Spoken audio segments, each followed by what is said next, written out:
My name is Lily Allen. I'm 32 years old, and I run a small event planning company in suburban Chicago. I make a living helping other people celebrate the lives they love. Birthdays, anniversaries, baby showers, sometimes weddings, the kind where you can feel the room breathing with hope, where strangers cry during the vows because the music hits at the exact right moment. It's the kind of work that feels like purpose. To my father, Frank, it's always been a punchline. He's the kind of man who thinks a job only counts if it breaks your back or stains your hands. He's spent his whole life in construction, and he wears that toughness like a crown. When I was younger, he used to look at my mood boards and color palettes like they were evidence of a personality flaw. Event planning, he'd say, like the words tasted bitter. So, you arrange napkins for a living. I learned early that if I wanted approval in my family, I'd have to earn it in a language they respected. Money, obedience, silence. And even then, it was never guaranteed. 2 years ago, my marriage ended. It didn't explode. It didn't end in screaming or cheating or dramatic exits. It ended the way some things do when the love gets tired, quietly and then all at once. My ex-husband, Lucas, craved the constant pulse of downtown, rooftop bars, crowded brunch spots. The city lights reflected in his eyes like something holy. I wanted quiet. I wanted my small garden in the back, the one I kept trying to revive every spring. I wanted mornings that didn't sound like traffic. I wanted to breathe without feeling like I was competing with the world. Our difference started out as a quirk, then it became a complaint, then it became a verdict. When we split, we did it clean. We didn't have kids, and maybe that made it easier, or maybe it just meant there was less tying us together when we unraveled. We agreed I'd keep the house, and he'd take his share and buy a downtown apartment. People called it amicable.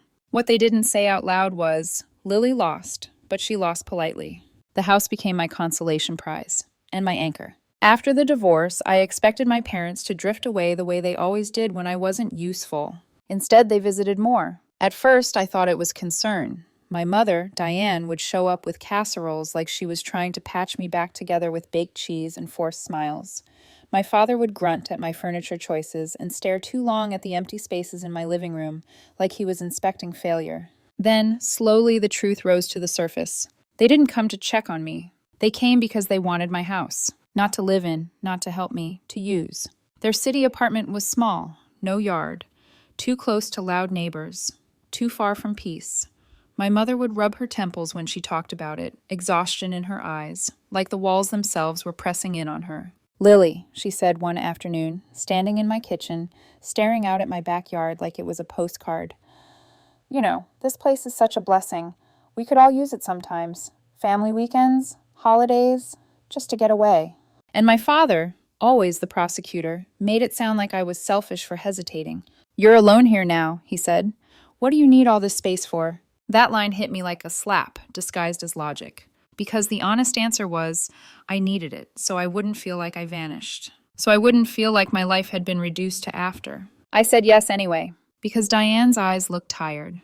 Because somewhere inside me, there is still a version of me that wants to be the good daughter, the one who fixes things, the one who earns love by giving, even when it hurts. Last year, someone tried to break in while I was away at a client's anniversary event. Nothing was taken. They fled when the alarm startled them. But when I came home and saw the scratch marks near the back door handle, something inside me shifted. This wasn't just a house. It was the only place I had that was supposed to be mine. So I installed a discreet security camera system, and I didn't tell my family. Not because I wanted to spy, because I wanted to feel safe, because I'd started to realize something I didn't have words for yet. People treat what you don't protect as if it belongs to them. My relationship with my older brother Scott has always been complicated. When we were kids, Scott was my hero. He taught me to ride a bike. He walked me home when bullies followed me. He helped me build a treehouse in the backyard when my father was too busy, or too uninterested, to finish it. Back then, Scott was warm. Back then, he defended me. But as we grew older, Scott started to mirror our father more and more. He became successful in the way my family worshipped. A construction engineer with big projects, bigger confidence, and the kind of job title that made Frank stand a little straighter. In their eyes, Scott became proof. And I became the soft one, the impractical one, the one who should have chosen better. Still, I kept trying, because family is a word that comes with chains you don't see until you try to walk away. So when Scott called me on a busy Tuesday afternoon, I answered with a smile in my voice before I even knew why. I was in my office drafting a quote for a 10th wedding anniversary party, gold and ivory theme, warm lighting, sentimental playlist, when my phone buzzed. "Hey, Lil," Scott said, and his voice was lighter than usual. The kind of light that makes you sit up, like maybe something good has finally decided to happen. "I just proposed to Vanessa," he said, "and she said yes, we're getting married." For a split second, I saw us as kids again, Scott racing ahead of me in the yard, turning back to make sure I was still there. "That's amazing," I said, and I meant it. "Congratulations. When's the wedding?" Scott launched into the story with the excitement of a man narrating his own movie. Fancy restaurant, ring hidden in dessert, Vanessa bursting into tears when he got down on one knee. I laughed in the right places. I asked the right questions. I tried not to notice how the details felt, rehearsed, like the whole proposal had been designed to look good more than it had been designed to feel real. Then Scott's tone shifted. "Before the wedding," he said, "we want to throw a small engagement party. Vanessa mentioned your house." My stomach tightened so subtly I almost convinced myself it didn't. "She really likes the space," Scott added, "and the garden." I held the phone a little farther from my ear, as if distance could soften what I'd just heard. "My house." Again. Before I could even fully respond, my phone buzzed with another incoming call. My father. Frank didn't do greetings. He did demands. "Scott told me," he said immediately, "your house is the perfect venue for your brother's engagement party." He said it like it was decided already, like I was a room they could reserve. "And with your event planning skills," Frank continued, the way he said it making the word skills sound like an insult, "you can turn it into something impressive. This is your chance to show the family you've got some use." A familiar heat crawled up my neck. Use. Not pride, not support, use. The businesswoman in me, the version of Lily who knows what things cost, took control before the daughter in me could fold completely. "Okay," I said calmly. "For decorations, food, drinks, you're looking at around $5,000. I'll need a deposit up front." Silence. A long, calculating silence. Then my father hesitated. "We'll need time to arrange that." From somewhere near the receiver, my mother's voice chimed in, soft and careful. "Lily," Diane said, "I think we should pay after the party ends. We've had a lot of expenses lately, but I promise we'll pay in full." Suspicion rose in me like a tide. But even as it did, I felt something else under it. Hope. A stupid, aching hope. Because the truth was, I'd already started thinking, what if I pay for it as a gift? What if I show them I can do this beautifully? What if Scott looks at me and remembers I mattered? So I heard myself say, "Okay, we'll do it." And after I hung up, I sat there in my office staring at my laptop screen, watching the cursor blink like it was waiting for me to admit what I'd just done. I told myself it was for Scott. I told myself it was for family. I didn't say the real thing out loud. I wanted them to finally see me. I wanted to stop feeling like an outsider in my own bloodline. I had no idea that a week later, a notification from my security camera app would turn that hope into something else entirely. Something colder, something final. The week after Scott's call, my life became a checklist. Phone calls, vendor quotes, guest list revisions, Vanessa's tiny suggestions that weren't suggestions at all. She wanted everything elevated. Not warm, not intimate, not meaningful. Elevated, like the party was less a celebration and more a stage designed to prove something to people who didn't matter. Every time her name lit up my phone, I felt that faint pressure behind my ribs. Like my body knew what my mind was still refusing to admit. I was being recruited, not included. Still, I worked. Because I'm good at this. Because I wanted Scott's engagement party to be perfect.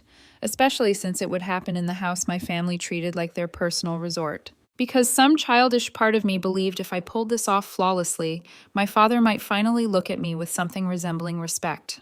I had almost convinced myself I was in control. Then Saturday night happened. I'd spent the day running an anniversary event for a couple celebrating 30 years. The kind of love that makes you want to believe in forever again. I got home late, kicked off my shoes, and stood in the dim kitchen of my apartment, the one I moved into after the divorce because the house didn't feel safe to sleep in when it was empty. I poured myself a drink I didn't really want and opened my laptop to review contracts. That's when my phone buzzed. Security alert, movement detected. My stomach dropped so fast I felt dizzy. The camera system I'd installed after the break-in was set to notify me after hours. It never went off unless something was truly moving. A stray animal could trigger it sometimes, but this alert felt different. Sharp, urgent, like it was trying to warn me in a language only fear speaks. My hands were already trembling as I opened the app. The screen loaded, and there they were. Frank's old car, Scott's car, and a third car I didn't recognize, parked like it belonged there. The porch lights spilled yellow across my driveway, stretching their shadows over the lawn I trimmed myself. The one my father once mocked because only bored people care about grass. I tapped to switch cameras. Living room. The image stabilized. They were inside my house. Not at the doorway, not peeking in. Inside, like it was nothing. Like my boundaries were invisible. Scott sat at the oak table I'd bought only months ago. My father lounged in his favorite armchair, like the king returning to his throne. Diane was in the corner, hands twisting the edge of an old handkerchief the way she always did when she wanted to disappear without leaving the room. And standing near my bookshelf, touching my things, was Vanessa. Even through the grainy security footage, she looked polished, elegant. The type of woman who doesn't ask permission because she assumes the world is already arranged for her. She walked slowly around the room, fingers trailing along the shelf edge like she was judging the quality of the furniture. Then she spoke. "This space is perfect," she said. "I can't believe Lily was stupid enough to keep it instead of selling." My body went cold. I stared at the screen like it could change if I blinked. Vanessa continued, voice smooth and amused. "With real estate prices right now, this has to be worth at least $1 million. Scott smiled. Not the smile he used in childhood when he dared me to climb higher in the treehouse. A different smile. A smile that didn't recognize me as a person, only as a resource. "Lily's always been the biggest pushover in this family," Scott said casually, like he was discussing the weather. "It's kind of impressive." My throat tightened, as if my body was trying to swallow the sound before it could hurt me. Frank lifted his glass. "I spent nearly a year convincing her to keep this house as a family vacation spot," he said proudly. "Look at us now, using it for our son's engagement party." He said it like he'd achieved something admirable, like manipulation was a family tradition. Diane still didn't look up, but she didn't stop them either. That was the part that sliced deepest, the quiet complicity, the way she sat there like a witness who'd agreed not to testify. Vanessa set her wine glass down with a decisive clink. "And about the $5,000, she said. "Lily already agreed to cover everything, right?" She didn't ask it like she was uncertain. She asked it like she was confirming a plan she'd already written. "We'll owe her," Vanessa continued, the corners of her mouth lifting slightly. "We'll just forget to pay her back. She'll never ask. Too easy." Scott hesitated, just for a second. His eyes dropped to the glass in his hand like he was searching for a conscience at the bottom of it.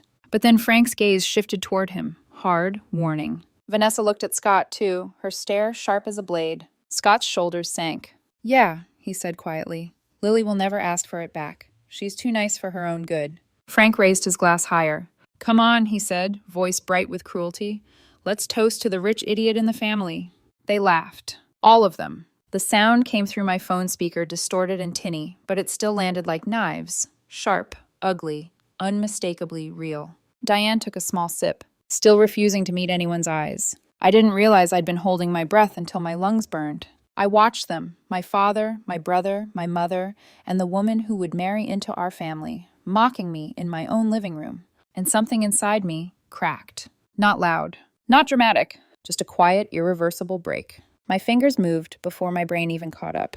I downloaded the footage, saved it, backed it up. My hands shook so violently I almost dropped the phone. Then I sat in the darkness of my apartment, staring at the blank wall as if it might explain how people you love can laugh at you like you're not even human. I barely felt it, because the pain inside me was louder than anything physical. I replayed the video once, twice, 3 times. Each time it got worse. Not because the words changed, but because my denial did. By 2 a.m., the city outside my window was quiet, but my mind was roaring. I kept thinking about Scott, the brother who once carried me on his back when I sprained my ankle, the brother who protected me. How did that boy become this man? Or was he always this man, just waiting for the right moment to stop pretending? Dawn started creeping through the curtains, pale and weak. I was still on the sofa, coffee cold in my hand, staring at the security footage paused on Frank's face mid-laugh. And even then, I hesitated, because part of me still wanted to believe there was a misunderstanding. That maybe if I confronted Scott privately, he'd apologize. Maybe he'd say Vanessa pushed it. Maybe Frank exaggerated. Maybe Diane would finally stand up. I told myself, meet Scott. Talk. Be an adult. That was the lie I fed my heart, because it was softer than the truth. Then my phone rang. Scott's name lit up my screen. I stared at it for 3 seconds too long before answering. I forced my voice into something normal. Hey, I said. Scott sounded unusually cheerful. Lil, just checking in, he said. How are the preparations going? Did you order the champagne yet? His tone was light, breezy, like he wasn't the same man on the footage, like last night hadn't happened. I swallowed hard. Everything's progressing, I said. About the champagne, I found a nice one. Around $200 a bottle, times 20 bottles. There was a pause, then Scott laughed. Oh, don't worry about the cost, he said quickly. Just order it. It's not your money anyway, right? My grip tightened around the phone. I made my voice careful, almost polite. So, when will you pay for this part? I need to budget. Scott chuckled again, like I'd told a joke. Yeah, he said. Of course we'll pay. Just believe it. Then, faintly, he spoke to someone else. A voice he thought I couldn't hear. He still doesn't suspect anything. My blood went ice cold. All the hesitation in my chest evaporated, leaving only a clean, terrifying clarity. It wasn't a misunderstanding. It was a strategy, and I was the target. When Scott hung up, I sat completely still. Then I opened my laptop. I pulled the footage up again. Frank's toast, Vanessa's smile, Scott's agreement. I watched it one more time, not because I needed proof, but because I needed my heart to stop trying to save them. Then I called the only person I trusted to help me. Drew, I said the moment he answered. He sounded sleepy. Lily, it's early. What's going on? My voice didn't shake anymore. I need your sound system, I said, and your screen. Silence. Then Drew's tone sharpened. Why? I inhaled slowly. Because my family is throwing an engagement party in my house, I said, and I'm about to turn it into a funeral. What? Drew whispered. I have proof, I said. Video, audio, everything. Drew's breath hitched. Lily, are you sure? This could destroy your family for good. I stared at the frozen image of Frank laughing on my screen. My voice went quiet. That family is already destroyed, I said. They just don't know it yet. Drew didn't answer for a long moment. Then, finally, he exhaled. Okay, he said. Tell me what you need. And in that moment, my pain sharpened into a plan. If they wanted me to host an event, I would, but not the one they expected. From the outside, my life became a picture of cooperation. From the inside, it became a war room. Every morning, I woke up and answered messages from my family like the obedient daughter they thought they owned. I sent cheerful updates, progress photos, emoji-laced confirmations that everything was on track and looking beautiful. Vanessa especially became relentless. She called twice a day some mornings, her voice syrupy and sharp all at once. Lily, make sure the flowers are real, not those cheap fake ones. Lily, I want the champagne table to be Instagram perfect. Lily, did you consider a white and silver theme? It photographs better. Each request slid effortlessly into expectation. She never once asked how much things cost. She never once asked how I was doing. To her, I wasn't a person. I was a service. And I played the role perfectly. I sent photos of elegant table mock-ups, romantic string lights, soft white drapery flowing in gentle folds. I let them believe I was creating the engagement party of Vanessa's dreams. What I didn't send were the photos from my basement, the black fabric, the funeral wreaths, the boxes of white chrysanthemums stacked like secrets. I told my family there was major renovation work happening inside the house and that I wanted everything to be a surprise. I even asked them not to come by unexpectedly, framed it as a professional request, something I'd learned from my years as an event planner. Shockingly, they agreed. Not because they respected me, because they trusted my obedience. The first thing I did after that call was hire a locksmith. I stood in the doorway of the house, arms crossed, watching as he removed the old locks. Every metallic click sounded like a boundary being welded into place. Upgrading security? He asked casually. Yes, I said. Something like that. When he handed me the new keys, I felt lighter than I had in years. No more spare keys floating around in purses and glove compartments. No more unannounced visits. For the first time since the divorce, the house felt like it belonged to me again, even if only temporarily. Drew came over late one evening, parking behind the house so the neighbors wouldn't get curious. He helped me unload boxes and set them neatly against the walls. You're really going through with this, he said quietly, eyes scanning the funeral decor. I am, I replied. He nodded, but I could see the worry in his face.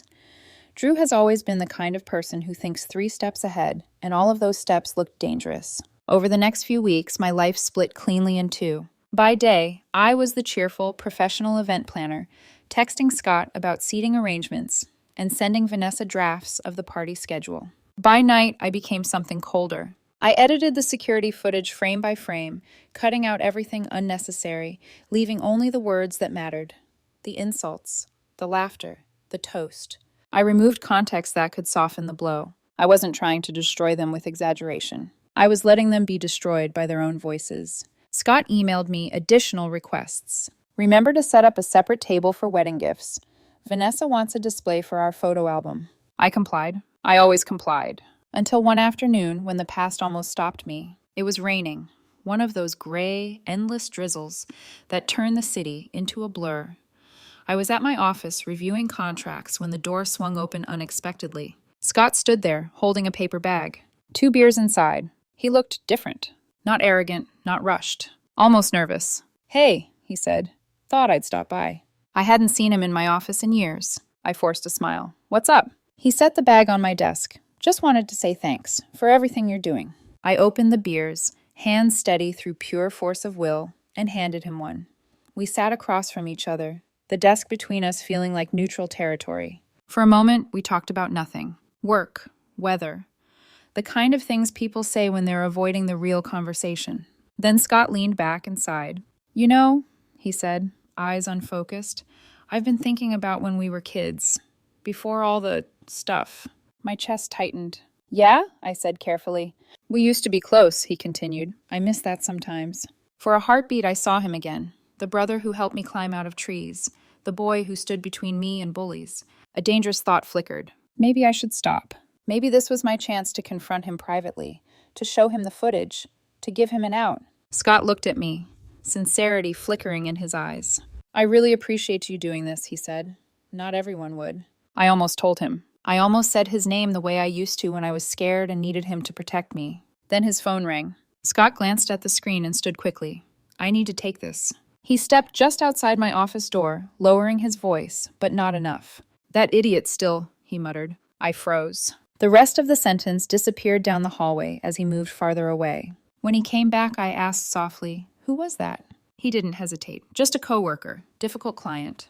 The lie was effortless, automatic, and in that moment, something inside me went completely still. Whatever hope I'd been clinging to died quietly. After Scott left, I locked my office door and sat there for a long time, staring at the empty beer bottle in my hand. Then I stood up, and I worked. I worked harder than I ever had in my life. The plan became precise. Outside, romance, light, celebration. Inside, truth. Drew and I installed the sound system one Wednesday afternoon while the house was empty and silent. He tested the speakers, adjusting levels, checking echo. "Are you sure about the order?" he asked, glancing at the screen. "Yes," I said without hesitation. "Start with my father's toast. End with Scott." The last thing I added were photo frames by the entrance. Family photos. Smiling faces. Under each one, written in red ink, "Arib Family Trust." When everything was finished, it was nearly midnight. I stood alone in the living room, surrounded by black fabric and white flowers. For the first time since discovering the footage, I felt something other than rage. Grief. Because no matter how justified this was, it was still a funeral. The night before the party, I slept in my apartment, the small, quiet refuge my family had never once asked to see. I barely slept. My phone buzzed with messages. Vanessa worried about lighting. Frank reminded me about champagne.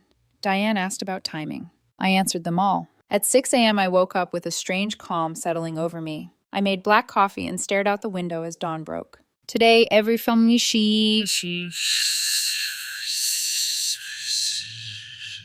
There was no version of this where I walked away the same woman I'd been. And for the first time, that didn't scare me. It steadied me. By noon, the house looked like a lie perfected. Sunlight poured over the backyard, catching on the white tent stretched beneath the trees. Soft yellow string lights curved along the posts like something out of a wedding magazine. Round tables sat in a crescent shape, dressed in crisp white linens, silver accents gleaming gently. Fresh flowers, real, expensive, flawless, rested in tall arrangements that swayed slightly in the breeze. If anyone stood outside, they would see joy. They would see celebration. They would see exactly what my family expected to see. Jane, the lead decorator from my company, walked the perimeter with a satisfied nod. "This is beautiful, Lily. Seriously, one of your best."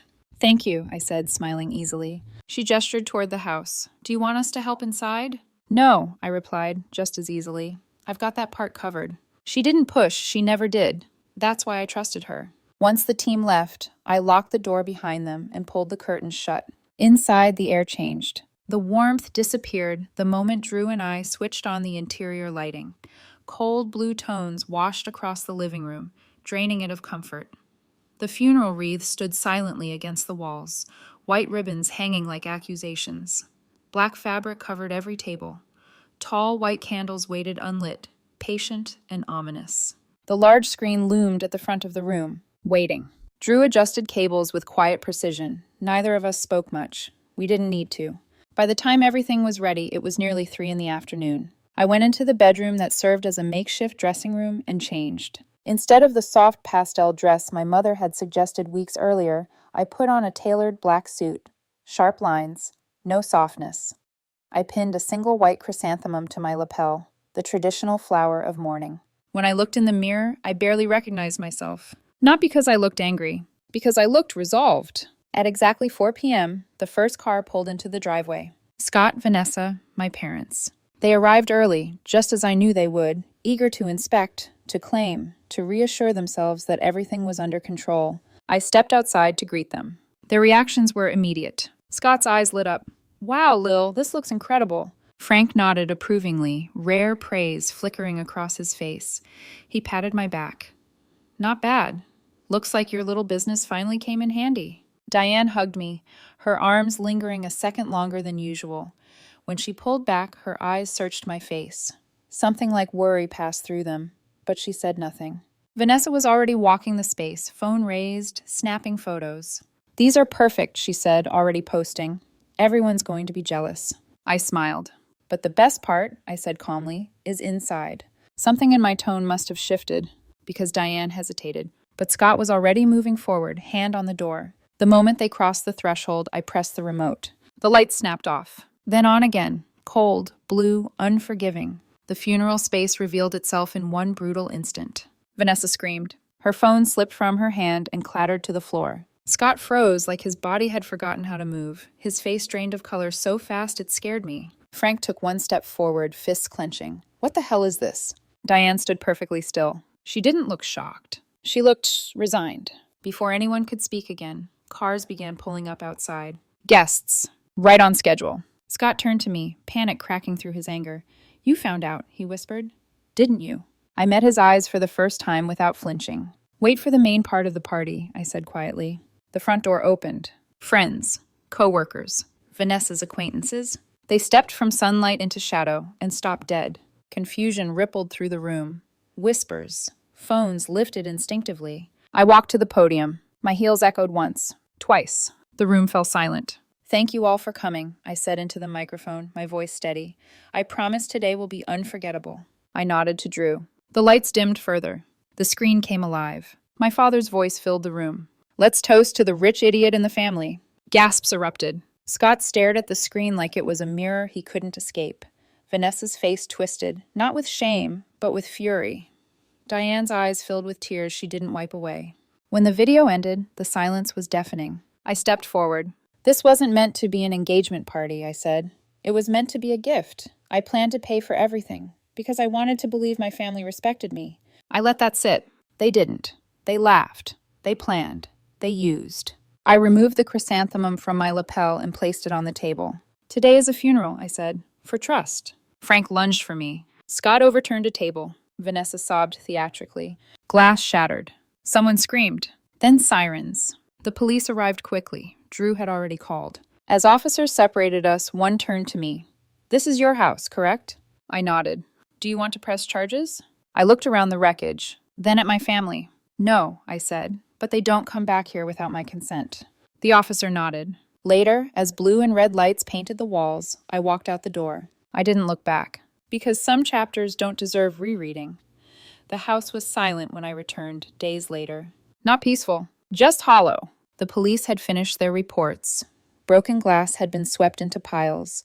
The furniture Scott had overturned was righted again, but the room felt wrong, like a stage after the actors have fled, leaving behind only the evidence of what was performed. White petals lay scattered across the floor, wilted now, their beauty spoiled by time and truth. This was the house my family had claimed so easily, the house they believed they could use, exploit, and walk away from without consequence. Standing there, I realized something painful and freeing all at once. I didn't want to heal this place. I wanted to leave it. Frank and Scott didn't come near me after that day, not directly. Their lawyers did. Property damage, disorderly conduct, attempted assault. The officers had been clear. I had every right to press charges. I had the footage. I had recorded calls. I had witnesses. But revenge wasn't the point. Freedom was. So I declined to take it further, asking only for formal restrictions. No entry to my property without my written consent. Frank was furious when he heard. Diane cried. Scott didn't say anything at all. Vanessa disappeared from my life as quickly as she'd entered it. I heard pieces of the fallout through distant channels, mutual acquaintances, co-workers, whispers that traveled faster than truth ever does. Her family canceled the wedding after seeing the footage. They returned the engagement ring through a courier, unwilling to face Scott directly. The engagement party photos she'd posted earlier that day vanished from her social media accounts within hours, replaced by silence. Scott lost more than a fiancé. He lost the story he told himself about who he was. As for my parents, the community they once moved through comfortably began to shrink. People remembered things, replayed conversations, drew connections they'd never questioned before. Diane tried to call me. At first, I didn't answer. Then I did once. Her voice trembled, heavy with regret and something close to fear. I should have stopped it, she said. I knew it was wrong. I closed my eyes. I know, I replied softly. That's why it hurt. She cried. I didn't comfort her. Some lessons arrived too late to be undone. A few months later, I sold the house. Not because it failed me, but because it held too much of who I used to be. The sale closed quickly. The market was strong. I used part of the money to expand my business and moved into a new place that felt clean, unburdened, and entirely mine. My event planning company grew in ways I hadn't expected. Clients talked. They respected clarity. They respected boundaries. They trusted someone who didn't fold under pressure. Funny how strength becomes visible once you stop hiding it. Through all of this, one person stayed beside me. Ethan, my boyfriend. We'd been together quietly before everything unraveled, something steady and unperformative. After the party, he told me something I hadn't known. Vanessa wasn't new to manipulation. She'd dated someone in his extended circle years ago, used him financially, framed it as love, walked away clean. Ethan hadn't interfered because he didn't have proof. Now he did. It didn't change what happened, but it confirmed something important. I hadn't imagined any of it. That night, the night I walked away from the house, I slept without dreams. For the first time in years, my body understood it was safe. People ask me now if I regret it, if exposing my family was too harsh, if blood should matter more than boundaries. Here's what I tell them. Love without respect is just access, and access without limits becomes exploitation. Sometimes, the most loving thing you can do for yourself is to close the door, not in anger, but in clarity.